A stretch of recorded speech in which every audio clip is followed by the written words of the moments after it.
At talagang gusto tayong bigyan ng Panginoon ng pagpapala. Pagpapala na tayo magkaroon ng buhay na matiwasay. Sa panahon na ito ng stress, anxiety, and fears that could lead even to grave depression, one of the greatest skills that people could know and master is how to rest and relax. Maraming mga sakit ang mga tao dahil lang hindi sila napapahinga, hindi sila payapa, naguguluhan sila, tumataas ang presyon, nasisira ang bodily functions because of the lack of capacity to rest. Indeed, there's a lot of reason to be anxious. There's a lot of reason to worry, but then again, what do you get out of anxiety and worrying? Importante po yan at yan ang pag-aaral natin ngayon bilang mga taong dapat spiritually led and spiritually blessed. How to rest and relax. Dear God, we thank you that you are the God of rest and you want to give us rest. Enable us to understand your will for us, for our bodies, for our minds, and our emotion. At maisama namin, Panginoon, sa tunay na pagsamba yung pagsupil sa aming isip at katawan para matuto kami, Panginoon, na magkaroon ng kapayapaan at katiwasayan. Deal with us, teach us, remind us about these beautiful and wonderful things. Right now, Father, we ask you to forgive us our sins, cleanse us from all our mistakes, from all the wrong things we do, from all the unclean things that contaminate us. Patawarin niyo po kami sa aming mga kasalanan, punuan niyo ang pagkukulang namin, at ngayon, puspusin niyo kami na inyong Espiritu para matuto kami nitong napakahalagang kakayanan na magkaroon ng kapayapaan at pagpapahinga.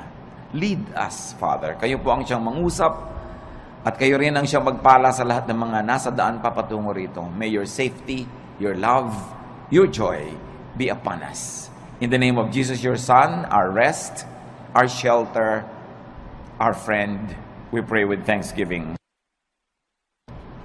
Amen. How to rest and relax. Sa mga relihiyosong tao, kuminsan akala nila kasalanan yung magpahinga. Kasalanan yung mag-relax.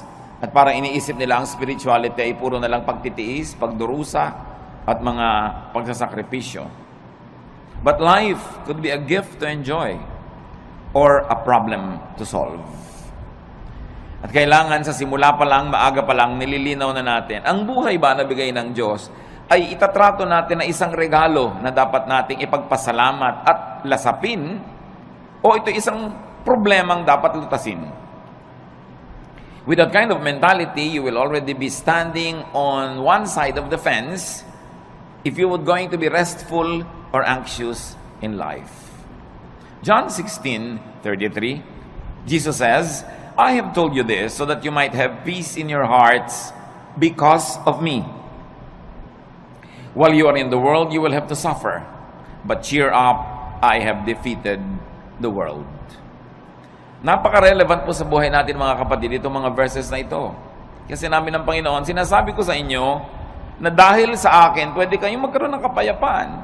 Totoo, habang nandito kayo sa mundo, marami kayong lalasapin, haharapin, kakabakahin, problema. Pero, huwag kayong mawala ng pag-asa. Pasiglahin nyo ang inyong mga kalooban dahil napagtagumpayan ko na ang sanlibutan. Kuminsan, nagkakaroon tayo ng feeling na defeated because we think we are the ones fighting. But the Lord is our champion. Nabuhay siya at namatay para sa atin. Ang lahat ng tagumpay ng Panginoon ay tagumpay natin. At siya'y walang kabiguan. Maging ang kamatayan na hindi nagtagumpay na siya'y hawakan ng matagal at siya'y nabuhay na muli, isang pangako na ang lahat ng sumasa kanya ay mabubuhay ding muli. Kasi sabi niya, alam nyo, kaya lumalaki ang problema nyo, pinapalaki nyo. Kaya bumibigat ang kalooban nyo, pinapabigat nyo. Totoo, kung magiging makasanlibutan lang kayo at mag-iisip lang kayo bilang mga karaniwang tao, talagang marami kayong dapat ikatakot at hindi kayo papapahinga. Pero bakit nyo gagawin yung matakot? Samantalang napagtagumpayan ko na ang lahat. That in Christ we have our victory. That even in our personal performance, we might fail every now and then, but it is not our performance that counts, but the performance of the Lord. Hindi yung kulang sa atin ang binibilang, kundi yung kapupunan na ibinibigay ni Jesus. Hindi yung ating karumihan, kundi yung paglilinis ng kanyang dugo. Hindi yung ating mga kamalian, kundi yung kanyang pagiging tama. Ang siyang ibinibigay at ibinibihis sa atin, kaya marapat lang na atin itong unawain. Life is indeed a gift to be enjoyed and shared. Like love, enjoyment and happiness is like a handful of sand. Yun pong buhangin, pag hinawakan nyo lang ng nakarelax ang kamay nyo, andyan lang. Pero subukan yung sobrang diinan ng hawak, sikipan, dumudulas sa pagitan ng mga daliri natin yung buhangin at natatapong lahat. When you hold too tightly, sand slips through your fingers. And happiness is like that. Enjoyment, like love, is like that. Pag sobrang mong hinigpitan, nawawala. Dapat relax ka lang. Relaxing and knowing how to relax could be a great tool of survival in this age of stress. Marami talagang stress ngayon. Pati nga inumin mong tubig, binabayaran na, binibili, nung araw naman hindi. Maraming gastos ngayon na dati hindi naman gastos. Yung load, ang laki-laki ng pera mong napupunta sa load, dati naman hindi ginagastahan yan eh. Marami talaga. Pero marami ring blessing na available. Kita nyo naman, nagsusurvive ang lahat. Life is even better. So how to rest and relax, or how to live really, is our topic. And how do you do that? Do not hurt yourself. Marami pong mga tao nasasaktan, kaya lang hindi nila alam sila ang nananakit sa sarili nila. Kaya kailangan matanggal yung takip ng ating mata at mabunyag yung katotohanan na madalas tayo ang may likha ng mga nananakit sa ating sarili. You've got to identify and define your self-inflicted pains. Parang yung nagpepenitensya, siya ang nag-aapanghampas sa sarili niya. Siya ang nagsusugat at nagsasakit sa sarili niya. Marami mga tao ganoon ang ginagawa nila sa buhay. Although, hindi kasi tayo laging conscious. Ano-ano po ang mga self-inflicted pains? Kasi kung meron kang tatanungin, gusto mo bang saktan ang sarili mo? Ang sagot natin, siyempre hindi. Ba't ko sasaktan ang sarili ko? Gusto mo bang lagyan ng asido ang loob ng puso mo? Ba't ko lalagyan? Puso ko yun. Gusto mo bang pahirapan ang sarili mo? Of course, I will not do that. But the truth is, many of us do it. Ano po yung mga pahirap na tayo rin ang may likha? Jealousy, covetousness, and greed. They hurt. Napakalaki ng sugat, hirap, pasanin na ibinibigay sa atin kung tayo ay nagsiselos, naghahangad ng hindi atin, naiinggit, o nagiging sakim.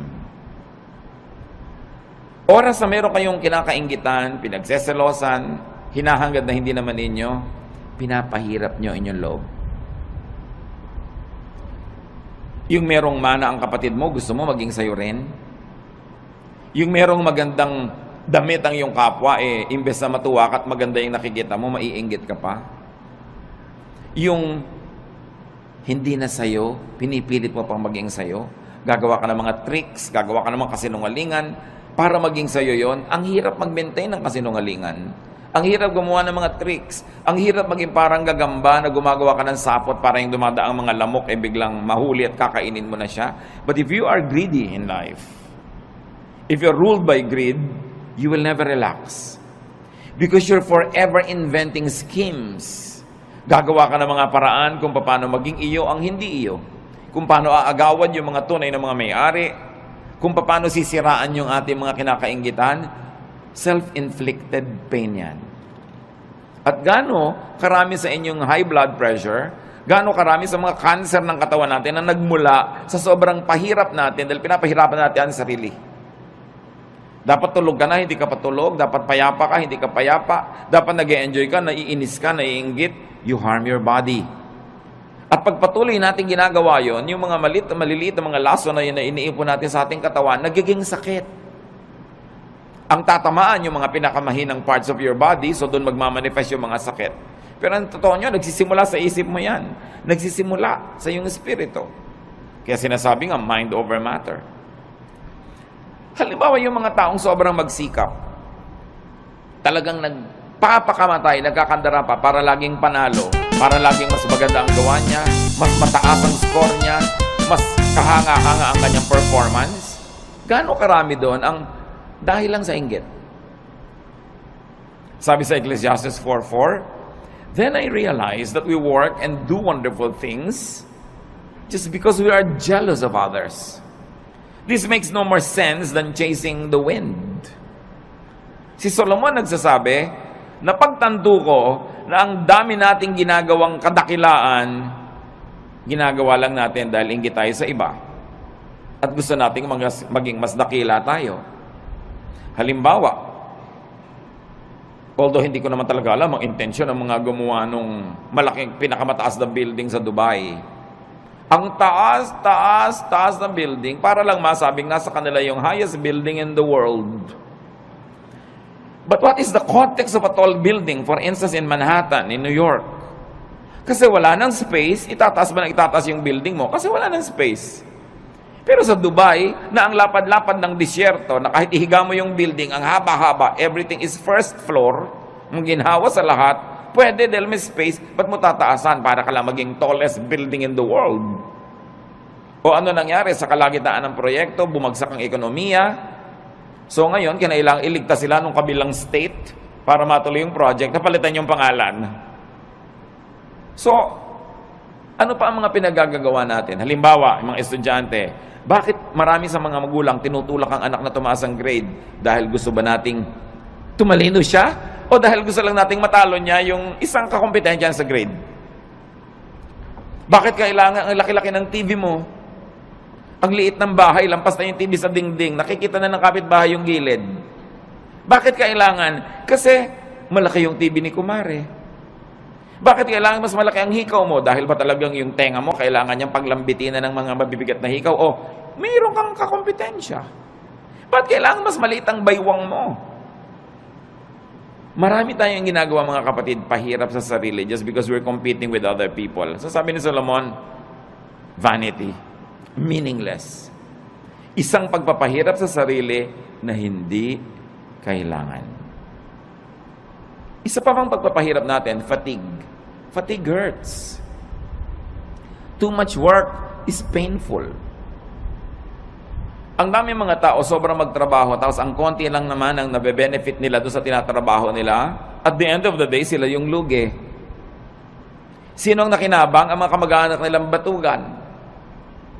Mga kamag-anak nilang tamad, hindi nag-iisip, saan kaya ako kukuha ng ganitong gagastusin, ano kayang gagawin ko, pero at the end of the day, nagkakaroon din dahil kahit nagger ka, kahit nagagalit ka, bibigyan mo rin. So ikaw si lugi. Kaya lugi sa buhay yung mga OC, yung mga obsessive compulsive, linis ka ng linis, kasi iba dumi ng dumi. Hindi ko alam hanggang ngayon, hindi pa po ako decided kung tatawagin kong blessing yung mga taong walang pake. Yung may baha, walang pake. Tulog. Yung bukas may gastusan, walang pake. Pero at the end of the day, nabuhay din sila ng 70, 80 years old, masaya pa sila. Kaysa ikaw, worry ka ng worry, isip ka ng isip. At ang nangyayari tuloy, dahil mahilig ka mag-isip, ikaw tuloy ang sasagot sa mga gastusin niya. Kasi ikaw yung responsible. But is that the way to live? Do you want to be like that? You've got to let go of some things. Going against your conscience for the sake of gain hurts. Gaano karami, mga kapatid, ang ginagawa natin na labag sa ating budhi? Siro, ginagawa mo para lumaki ang iyong kita? O para mapalapit ka sa isang taong pinupuri mong ang totoo, nandidiri ka sa kanya? Ginagawa mo, pero naiinis ka sa sarili mo at ginagawa mo yon. So, ba't mo ginagawa? Yung bang gain na mapapala mo doon is more than the loss. Pag kinompare mo yung napala mo at yung lugi mo, na nahirapan ng iyong loob, napagod ang loob mo, nakakasira ng kalusugan. Nakakasira ng sarili. Ano pa po ang mga pahirap natin sa sarili na hindi natin nare-realize? Strained personal relations. They hurt. Tuwing meron tayong kaaway, kagalit, and we maintain this kagalitan, hirap tayo. Dahil kahit matigas ang loob mo, kahit ka pa nagtatapang-tapangan, aminin mo, mas gusto mo naman friendly yung atmosphere. Mas gusto mo naman na kabati mo yung kagalit mo ngayon. Mas gusto mo naman na love ka niya kaysa hate. Kahit nagpe-pretend ka pa that you don't care, you care. Why? Because the Spirit of God lives in us. And that spirit is hurt whenever things are wrong. Kung ang mga relasyon natin sa ating kapwa ay pangit, kaya kami mga tao nagpapagamot, laging masakit ang ulo, laging masakit ang likod, laging masakit ang ganito. Tanong mo, marami ka bang kaaway na kamag-anak, kaibigan? Opo. Hindi mo kailangan ng gamot. Makipagkasundo ka lang, baguhin mo ugali mo, gagaling ka. Kaya kami sakit, kahit inumin mo lahat ng isang drum ng mga gamot, kung lagi kang nakikipag-away, lagi kang may kaaway, may gusto kang sugurin, defensive ka dahil may sumusugod sa'yo, magkakasakit ka. Kaya ang Panginoon nagtuturo, forgive, make peace. Sa palagay niyo, nagtuturo siya para tayo lugihin? No. Nagtuturo siya ng ganoon kasi alam niya, when you forgive, you relax. When you make peace, you relax. And when you relax, you will get well, even if you're sick. Or you will not get sick. And then it's to your advantage. Lahat ng turo ng Panginoon, hindi para tayo madehado. Doon tayo panalo. Ang tulo ni Satanas, yun ang mahirap. Yung dapat ikaw ang panalo. Talunin mo siya. Dapat mas pataas ang score mo. Dapat mas mayabang ka sa kanya. Dapat mas malakas ka. Hindi ka mapapahinga. Pag lagi ka nakikipag-compete. And these are usually the burdens of and deception in highly professional vocations or in competitive endeavors. Yun ang pinag-usapan natin. Kaya nga kuminsan meron tayong kapatid o pinsan na masyadong baliwala, yung sobrang bahala na, sobrang hindi siya nag-aalala. Ang totoo, mas minsan humahaba pa yung buhay niya kaysa sa'yo. Siyempre, ayaw naman natin maging ganon. Pero meron tayo kahit konting dapat matutunan doon sa mga taong marunong magsawalang bahala paminsan-minsan. Kasi pwede mong punuin ang buhay mo ng puro takot. Pero anong mapapala mo? Obserbahan nyo sa aeroplano, pag magte-take off, iba-iba reaksyon. Meron talagang yung naninigas ang panga, nananalangin ang hindi matapos-tapos. Minsan magdalangin ka ng isang beses, tapos tama na. Ba't walang patid? Para ka nalang laging natatakot, nagte-take konting tagtag ng aeroplano, takot at takot. Meron naman, kain ng kain, may natutulog. So, if pare-pareho rin yung darating, kung 1 oras kayo sa loob ng aeroplano, o 5 oras, o siyam, pare-pareho rin naman kayong lalabas sa aeroplano na yun pag nag-landing, pero ikaw hindi ka nag-enjoy kung warrior ka. Because it's in your mind. Kaya nga po sabi ko sa mga laging natatakot, to myself included sometimes, when you get tempted to be afraid, may kilala ka na ba? Personal na kilala mo na namatay dahil sa plane crash? Wala pa akong nastatawang na yes ang sagot. May kilala ka nang namatay dahil nabundol ng tricycle? Meron. Meron kilala ka nang namatay na nasa kama lang, binangungot, namatay? Meron. May kilala kang nasa ospital, naliligid ng mga doktor, namatay? Marami. Yung pala, mas marami doon, di mas matakot ka matulog. Mas matakot ka maglakad sa kalye, but pag sasakay ka, takot na takot ka because you're psych yourself up to be afraid while flying is the safest way to travel. So it's all in your mind. Ba't mo papahirapan na yung sarili? Kung pwede ka naman mag-relax. And besides, kahit mag-worry ka, makokontrol mo ba yung hangin, yung aeroplano? No. So meron tayo dapat na punto na pwede tayong magsawalang bahala. Total, wala ka rin naman magagawa kahit sikapin mo na bahalain mo yun, hindi rin pwede. Worry hurts. When you worry so much. So do not worry. Do not play God. Ano po ang kinalaman, mga kapatid, ng worrying and playing God? Making things work is God's role. Yung hindi mo control, katulad nun, lumilipad ka na, hindi mo control yan eh. So hayaan mong God ang mag-isip doon. Colossians 1:17, God's Son was before all else, and by Him, everything is held together. Sa pamamagitan ng Diyos Anak, ang lahat ng bagay ay nagkakakapit-kapit, nagkakalakip-lakip, umaandar ang mundo, umaandar ang sinukob, umaandar ang creation dahil sa Diyos Anak. Hindi dahil sa iyo. So kung meron dapat mag-worry, how to make things work, siya, hindi ikaw. Ang dapat mo lamang gawin, yung papel mo. So kung engineer ka, i-check mo kung maganda ang makina ng mga aeroplanong chine-check mo. Kung ikaw ay may papel, gawin mo yon at pagkagawa mo nun, leave the rest up to God. Kaya mahalaga, ginagawa mo lang yung papel mo. Sabi nga ng Desiderata, the universe is unfolding as it should. Sisikat ang araw bukas, tulungan mo man o hindi. At lulubog yun bukas ng gabi, pigilin mo man. Aandar ang lahat. Mag-global warming kung kailangan mag-global warming. Magkakaroon ng bagyo at aalis din ang bagyo. Babaha at huhupa ang baha. Lahat pa ulit-ulit lang na mangyayari. Hindi mo yung problema kasi hindi ka ang Diyos. Ang problemahin mo lang yung munting daigdig where you move, where you can make a difference, and then leave the rest up to God. Sabi ng Jurassic Park, life finds a way. Mga magulang, nag-aalala tayo, naku, yung anak ko aaten ng picnic, baka mahulog. Mangangunyapit yun. At pag nahulog na yun, aahon uli yun kung saan man siya nahulog. Baka siya malunod, lalago yung pilit. No? Gagawa siya ng paraan because life finds a way. Minsan ang takot ng mga magulang, mamatay siya ng hindi pa matatanda yung mga bata dahil hindi maaalagaan. Aalagaan din nila ang sarili nila.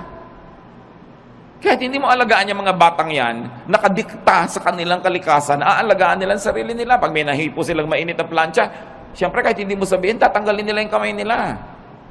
Nakasulat sa atin yun. We were wired to survive, to reproduce, and to live the cycles of life that are assigned to us. So hindi natin dapat masyadong inaalala yan. Nakatakda yan. Huwag mo alalahanin ang shape ng bulkang mayon. Magiging perfect pa kaya yan ng matagal? Paano kung sumabog? May mga nagagano, nagwo-worry. Anong gagawin mo? Tingnan mo na lang siya. Kung hindi na siya perfect, tabi-tabingi, find another beauty in it. But enjoy it while it lasts. Maybe you have a provider complex, or a protector complex, or a teacher complex, but do it only up to a point. Do not overdo being a provider. Because even if you don't provide for your loved ones, they will find a way to continue living.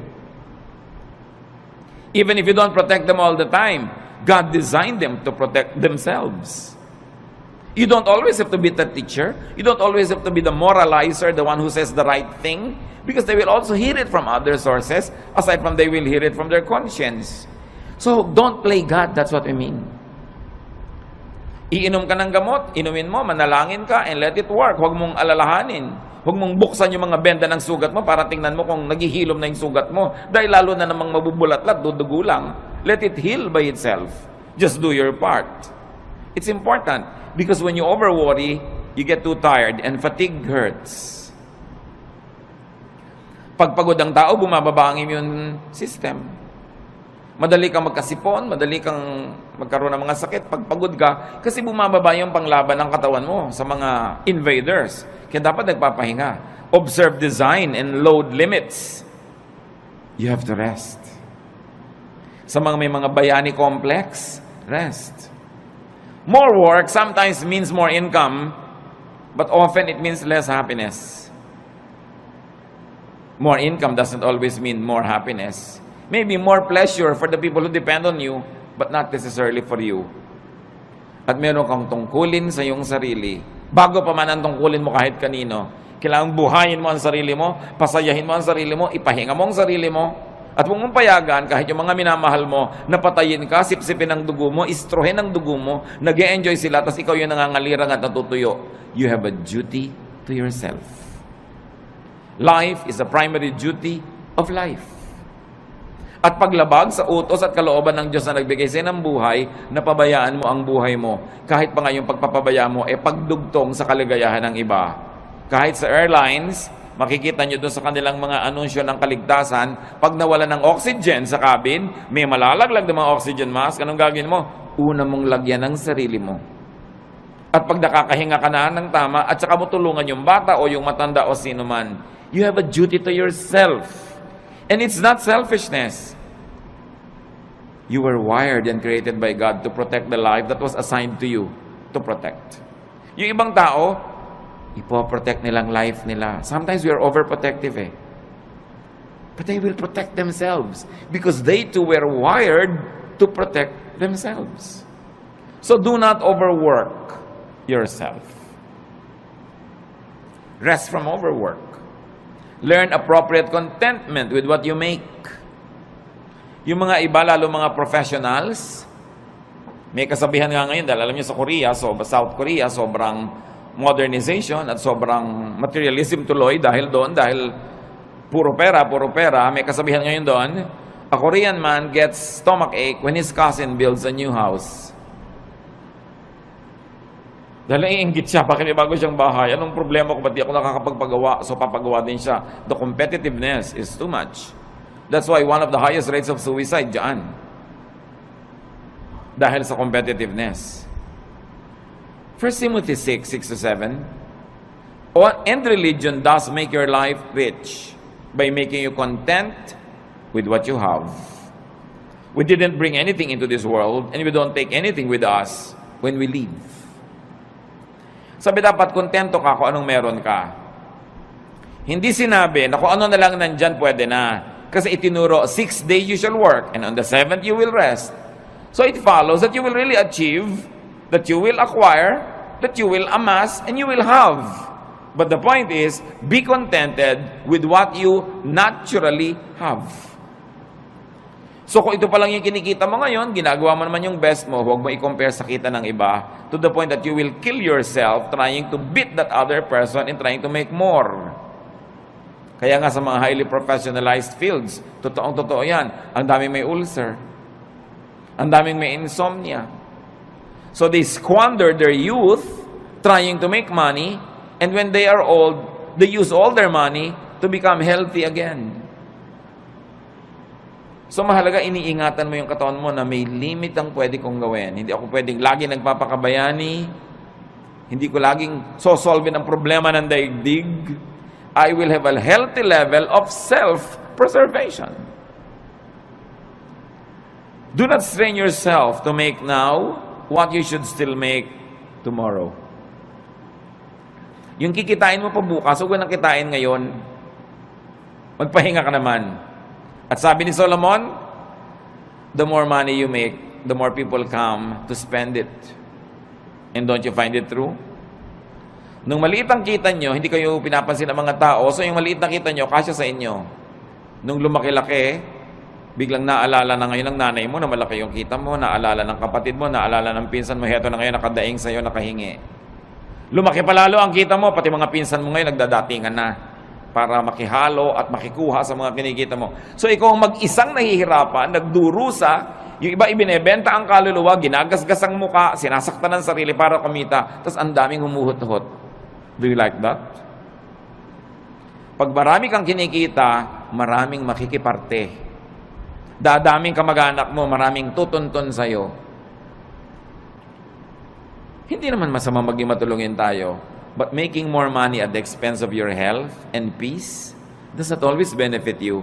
Probably it benefits other people. And this is not what you want to happen in your life.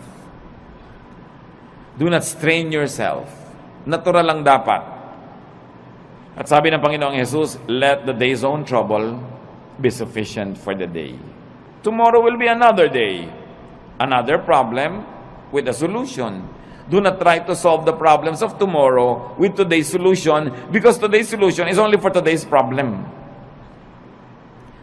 Parang yun ding pera mo, for today lang yun, so spend it. Paano bukas? Tomorrow, you will earn again and you will spend for tomorrow. But when you spend your income now for what you will still have to spend on today and tomorrow, kulang. Kaya dapat, hindi rin natin pina-pass forward ang expense. Don't spend more than what you earn. And you should be responsible in handling your money. Kasi para hindi ka ma-stress at para hindi ma-stress ang mga mahal mo sa buhay. Kasi kung minsan sobra kang relaxed, kaya namang pala nagkakaganon ang sobrang nahihirapan yung kasambahay mo. Magkakapera ka, gagastahin mo sa walang kwenta. Pagdating ng bill ng kuryente, ng tubig, itong kasambahay mo nagbabayad. So ang pinag-uusapan natin mga kapatid is how to rest and also how to let your loved ones rest. And that happens only when you are responsible. So responsible enough tayo.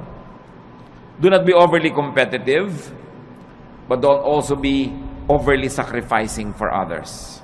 Yung sobrang pagsasakripisyo para sa kapwa, hindi yan turo ni Jesus. Turo lang yan ang simbahan kumisan.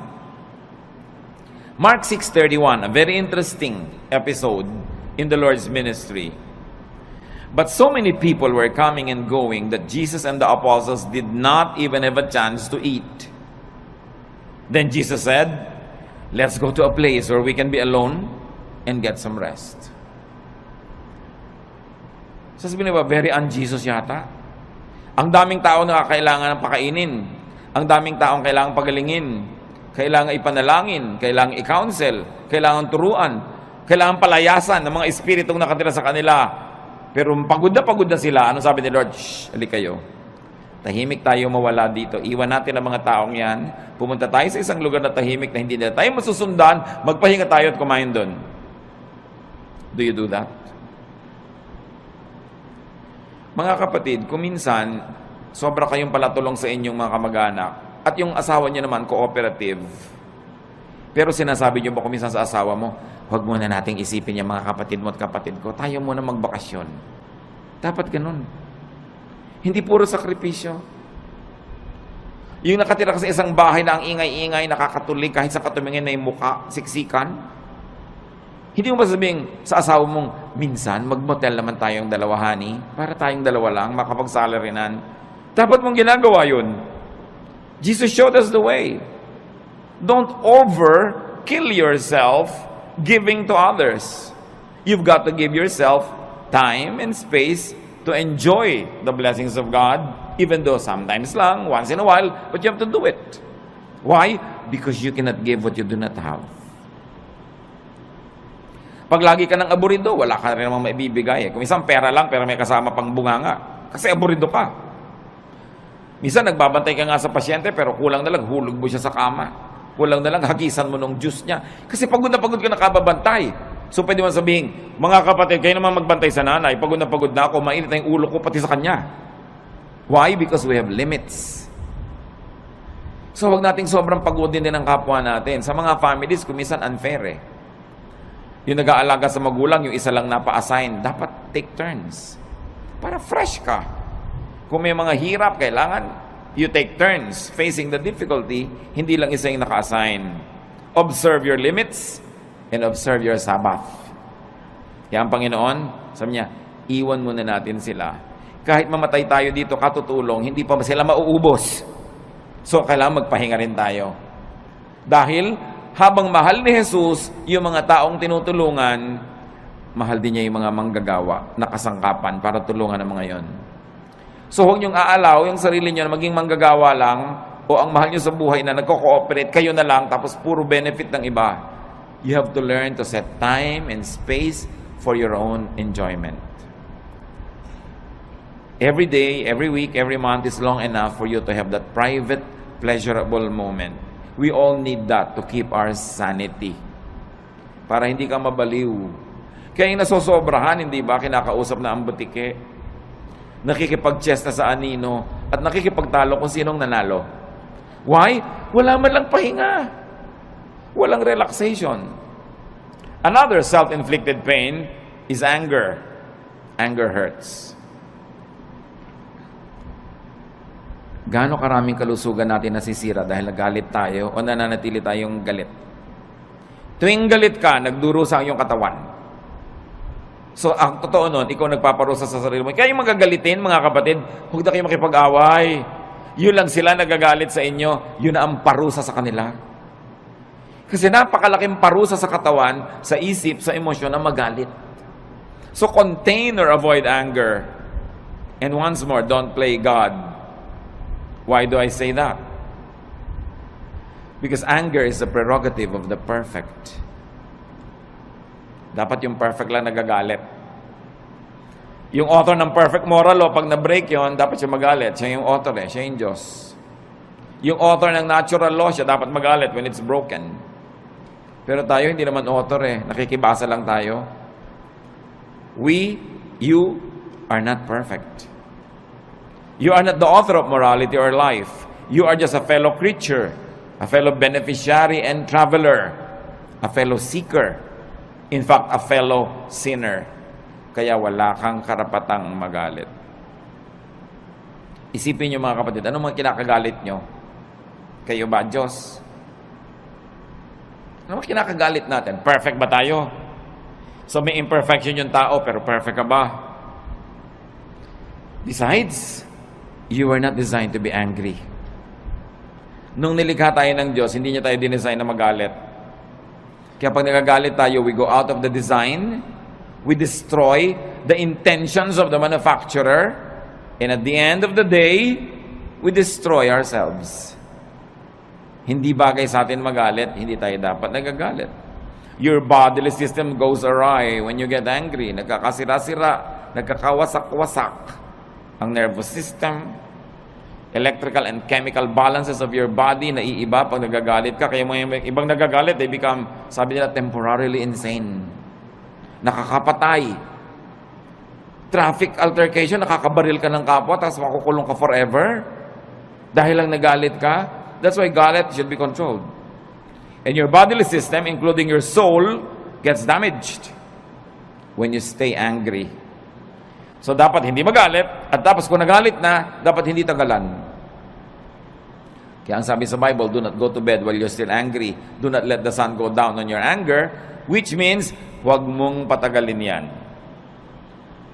Pero yung merong nagdaramdam sa inyo, 7 taon na, gusto nyo bang tumapak kayo sa tamtax at huwag nyo alisin sa talampakan nyo ng 7 taon? Ito yung naglalakad kayo, kumikirot, lumabaon, nagnanana.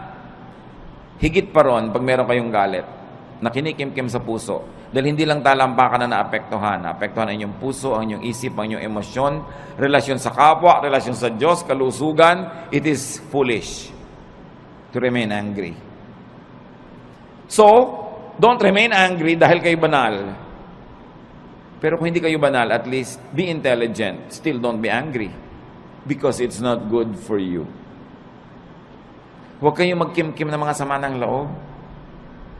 Ibulalas nyo kung kailangan ibulalas o ipatawad nyo na lang, pero huwag niyong kimkimin. Huwag niyong kimkimin. Nararanasan nyo na ba na mapapadighay kayo, hindi nyo maidighay-dighay? Di ba? Ang hirap kimkimin. Subukan nyo magkimkim ng sinok. Ang hirap. At yung mga kinikimkim pa natin, mga kung ano mga sama ng loob, may LBM kayo, kinikimkim nyo, ayaw nyo ilabas, ano mangyayari sa inyo? Di ba? Alam nyo mangyayari sa inyo? Masahol pa ron ang galit. But Satan is so deceptive that we don't realize that simple anger is destroying us. Pag nakita mo yung tao, tumataas ang presyon mo. Pag naalala mo siya, nawawalan ka ng ganang kumain. Baka maging violente ka pa. Lugi ka. So rest and relax. Rest your body, your senses with pleasure and beauty. Kaya kailangan natin ng kagandahan. Kailangan natin ng kasiyahan. Observe the human body. It's really a fun machine. Pag tinignan mo ang bawat bahagi ng iyong katawan, it's a fun machine. It was designed for sensual experience, which religion demonizes, but the law of nature is the purest law of God. So ginawa ka niya ang body mo na may mga kiliti, may mga saya. Bakit pagka inom ka, mayroon pang masarap na temperature? Pagkakakain ka, may masarap na lasa? May tamang alat, tamang asim? Bakit pag may tinitingnan ka, dapat maganda yung shape, tama yung kulay? Pag may pinapakinggan ka, hindi noise, dapat music? Bakit nilagyan tayo ng Panginoon ng iba't ibang senses for us to enjoy those senses? So, you relax your body with beauty. Nililinis mo ang bahay mo para maganda, mabango. Nililinis mo ang kapaligiran, inaayos mo. It's great therapy. Please your eyes, your ears, your palate, your taste, your nose, your skin, your body. It is not ungodly. Why? Because our spirit lives in this body. Kung ang gusto ng Panginoon, spirito ka na lang, di dapat sumakabilang buhay ka na. Tanggalin na yung spirito sa katawan. Pero inaalagaan natin yung katawan. Akala ng iba, pag relihiyoso ka, ini-ignore mo yung katawan mo. Taking care of your body is one of the highest forms of spirituality. Because your body is a gift from God. It is even called temple of the Holy Spirit. Do you want the temple to be ugly? Do you want it to be disorderly? That's not what you want for your temple. Psalm 139:14, and I praise you because of the wonderful way you created me. Everything you do is marvelous. Of this, I have no doubt. So people will be people, humans will be humans. And it's not wrong to be human because we were created to be so. Do not pit spirituality against sensuality. Ang tunay na spiritualidad ay hindi puro pagtitimpi at pagde-deny ng senses mo. Inilagay yan for your enjoyment. It is a gift. And in fact, the senses are also doorways to the spirit. Marami mga sensual experiences nagiging pinto para pumasok ka sa spiritual world. Halimbawa, ang ganda-ganda ng worship singing. Di ba nadidinig yun ng tenga? But because you hear it and it's beautiful, you are transported in a spiritual way to the point that you say, I heard God. I saw God. I felt God's love. I was ministered to. Na-bless ako. Tenga pa lang yun. Kaya napakalaking krimen sa mga musicians sa church na hindi nagpa-practice. Kasi paano mo itatransport yung mga tao to a spiritual level kung tulog mo pa lang nayayamot sila dahil mali. So imbes ikaw makalimot sa sarili at madala ka sa spiritual level, hindi ka makalimot-limot dahil kitang-kita mo, dinig na dinig mo yung mali. Nagiging critical ka pa tuloy, nagiging palapintas, nagkasala ka pa. Pero kung maganda talaga yung music. There was a long stretch in my spiritual life na ang talaga nagdala lang sa akin, mga kapatid, kanta ng choir. Umaattend ako ng church na yun ng kung ilang taon nung isang attendee ako. Bihira naman ako talaga mabless doon sa message. Boring talaga. Bihira talaga ako mabless sa ibang nakikita ko, pero inaabangan ko lang yung kanta ng choir, and that sustained me for a long, long time. It was enough food for me. But can you imagine kung maganda na yung kanta ng choir, maganda pa yung message, mabait pa yung kapatiran, mabango pa yung church, maayos pa lahat? Grabing, maraming pinapasukan sa senses natin yung blessing ng Diyos. Kaya hindi ba may aromatherapy? Pagpupunta ka sa mga spa, ano pong gusto nyo? Yung nakakapagpahinga, yung nakakagising, yung nakakatulog, kung ano-anong maipapaamoy sa'yo, pipili ka ng scent. Because through the nose, the spiritual world becomes real. Kaya kung nakatira ka sa mga lugar na ang baho-baho ng paligid, di ba away ng away ang mga tao doon? Kasi pag amoy mo, nasa utak mo na agad yung baho. Sa palagay mo, kung puro baho ang naaamoy mo, babait ka? Ang hirap. So you don't deny the senses and use the senses to rest. So kung makikinig ka ng magandang music, may naamoy kang mabango, may nakain kang masarap, kahit hindi mahal, mapapahinga ang katawan mo. At yung pahinga na katawan, tinatahanan nyo ng espiritong payapa. Kahit gaano kataas ang espiritu mo, kung nasan yung katawan mo, dun yun pupunta. So kung ang baba-baba ng level ng katawan, nahihila niya pababa yung spirit. Kaya sinasabi, the spirit is willing, but the body is weak. So the body has to be strengthened.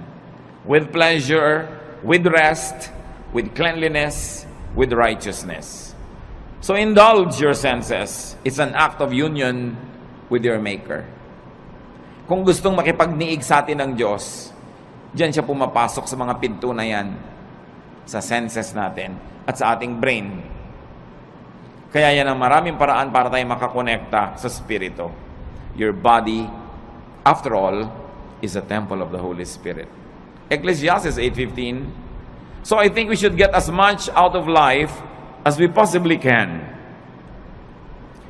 There is nothing better than to enjoy our food and drink and to have a good time. When we can make it through, then we can make it through this troublesome life that God has given us here on earth. Ano sinasabi ni Solomon na pinakamatalinong tao sa lahat? You must get the most out of life. You must get the most pleasure. You must get the most fruits. Eat the best when you can. Listen to the best. Have the best. Sabi niya, there is nothing better than to enjoy good food, a good drink, a good time.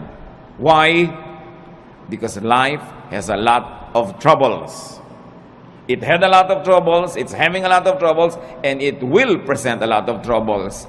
Iba na yung pinatatag ka na ng napakaraming magagandang karanasan, pampatibay sa'yo, pagka ikaw ngayon ay pinupukol, binabato, itinutulak, ginigiba ng mga pangit na karanasan, meron kang pagkukunan sa iyong alaala ng mga masasarap na mga kanaalaala, payapang mga moments in your life, and it will strengthen you.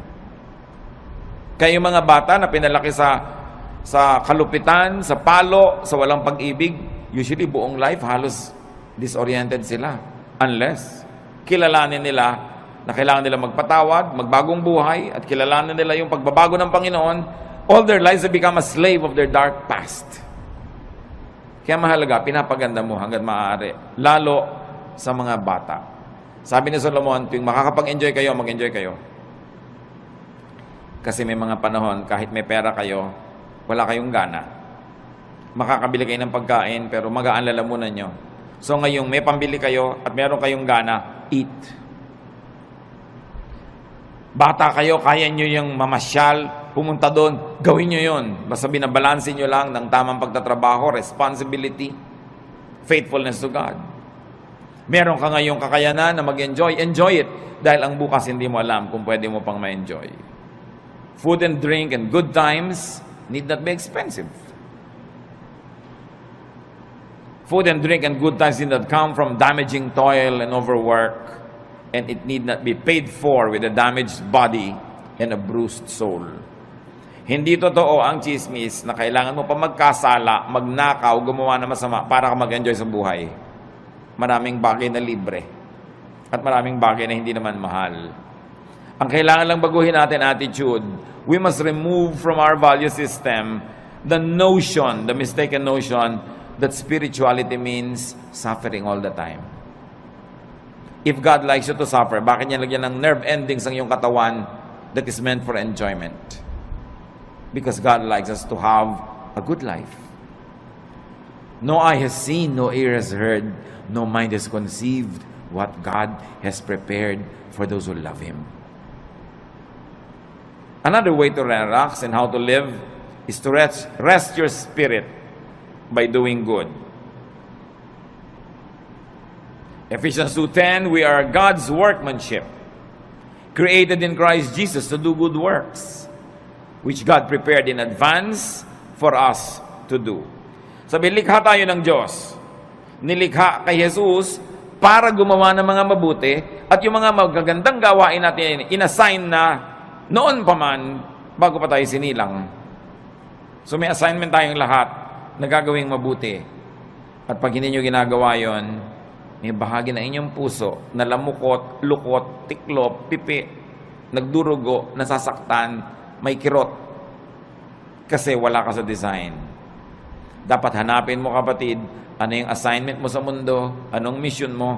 Sa buong buhay, sa isang taon, sa isang buwan, sa isang linggo, sa isang araw, sa isang oras, nag-iiba-iba yung mission na yun.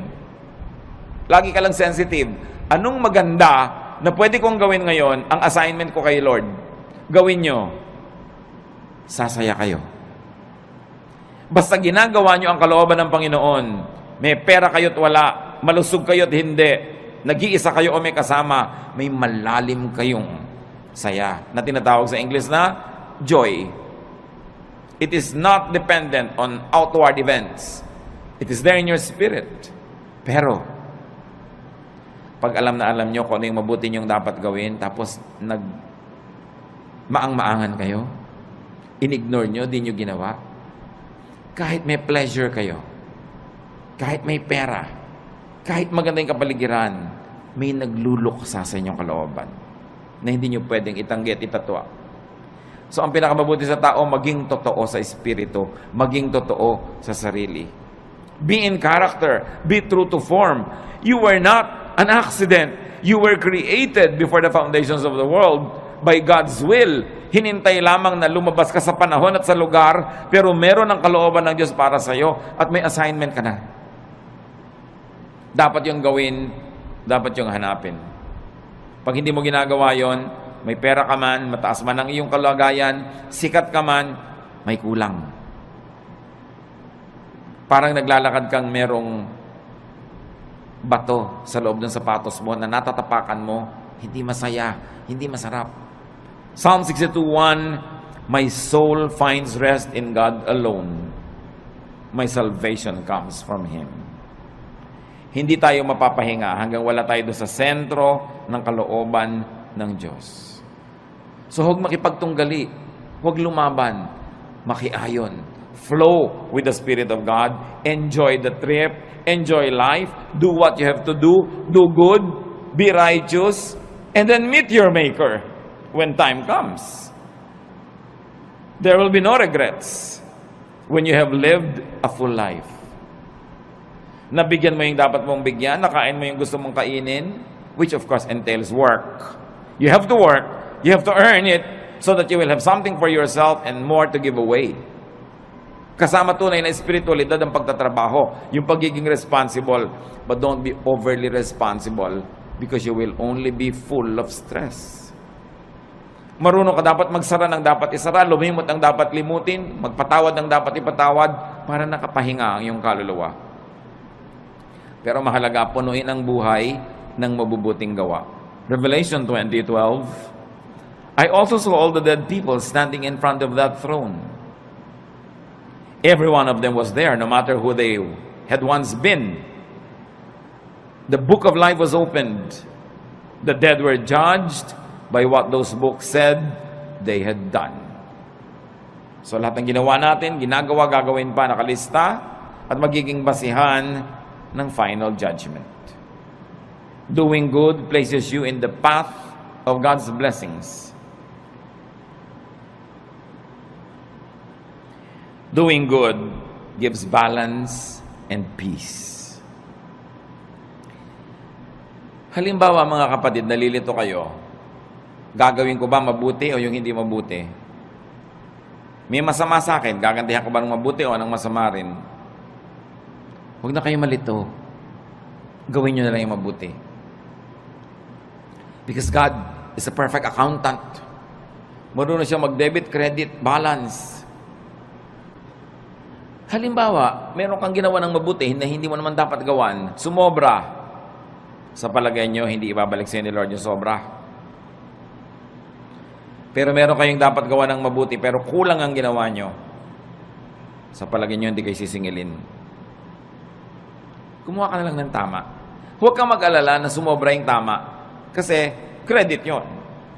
Pwede ngayong itapal sa mga marami mong kulang sa buhay. Kaya sabi, just love. Keep loving people because love covers over a multitude of sins. Maging maibigin ka dahil yung pagiging maibigin nagiging pantakip sa maraming kakulangan sa buhay. At pag pinag-aralan nyo yung word na pwede mong itanong, sino yung natatakpan ng pag-ibig? Yung iniibig o yung umiibig? Pareho. Pag tinignan nyo yung Greek word na ginamit doon, pwedeng gamitin both ways. Na pag maibigin ka, yung pag-ibig mo, natatakpan yung pagkukulang ng taong iniibig mo. At di ba totoo? Pag mahal nyo yung tao, pagtatakpan ng pag-ibig nyo yan eh. Pero eto pa, pag maibigin kayo at umibig kayo sa kapwa, pati yung mga pagkukulang nyo, natatakpan. That's why love is the answer. And you know the other side of it, the opposite, hatred. Why hate when you can love? Pareho lang nakakapagod yan. Parehong kailangan mo invest ng emotion, ng kilos. Mas nakakapagod pa nga to hate. Pwede kang sumimangot, pero pwede ka rin ngumiti. Mas maraming muscle ang ginagamit pag naninimangot, kaya mas tatanda ka. So ngumiti ka na lang. Why do wrong when you can do right? It's not even a choice. It is so obvious that it should not even be a choice. So doing good places you in God's blessings. And doing good is powerfully therapeutic. Ano ba dumarating yung panahon mga kapatid na naiinip kayo, nalulungkot, nababagabag, na-stress, kaka-nervous breakdown, nagkakaroon ng panic attack, do good. Therapy yun. Kesa mag-book mo kayo sa bahay, mainip, maghanap kayo ng magagawa para sa kapwa na mabuti. At sa pagbuhat nyo ng mga bigatin ng buhay nila, nakalipas ang maghapon, hindi nyo napansin, pati yung sarili nyong bigatin, nailampas na rin na itawid. Always do good. So rest and relax. Ecclesiastes says there is a time for everything. Work correctly, rest correctly, plant and harvest what you plant, and enjoy the harvest and share the harvest with people. In being kind, don't be unkind to yourself. Allow and let and help others rest and relax. Huwag nyo lang po i-apply sa sarili nyo yon. Dapat din kung may duty ka, gawin mo yung duty mo para yung kapwa mo makapag-relax din. Pag mga bantay kayo, hindi ka nagbantay, di doble ang trabaho ng iba dahil yung pagpapabaya mo, kailangan nilang takpan. Mag-asawa kayo, responsable ang lalaki. Pag irresponsable yung babae, yung lalaki has to work double. Napapagod siya kasi nagpapabaya yung babae. Ganon din yung lalaki. Pag lalaki ka, hindi ka responsable, hindi mo ginagawa ang tungkulin mo, inoobliga mo yung asawa mong babae na siya ang gumawa ng dapat ikaw gumagawa. And it's unfair, it's unkind, and it will get back to you. Hindi ka man gantihan ng asawa mo, gagantihan ka ng langit. Again, because God is the greatest accountant. Debit, credit, balance. Magbabayad at magbabayad ka. Sa pagpapahinga natin, mga kapatid, tiyakin ninyo na hindi naman kayo nagiging pabigat sa iba, baka sobrang pahinga na yan.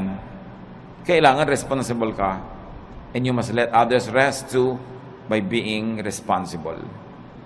Ama namin sa langit, salamat sapagkat pwede kami magpahinga.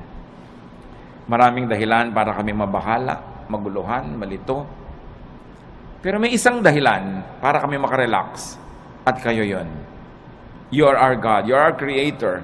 You're the author of life. You're God of heaven and earth. And you love us. Because of that, you guide us, you teach us, you correct us, and you balance our lives. Turuan niyo kami, Panginoon, na gawin ang dapat namin gawin bilang nilalang at magkaroon kami ng wisdom na ipasa inyo yung para sa inyo na siyang lumalang sa amin. That we should just be responsible humans but not play God. We should observe our limits and enjoy each day as we also do good things each day. Magbulay-bulay tayo sa katahimikan, mga kapatid. Hanapan ng personal pang mga application ang mga pinag-aralan natin.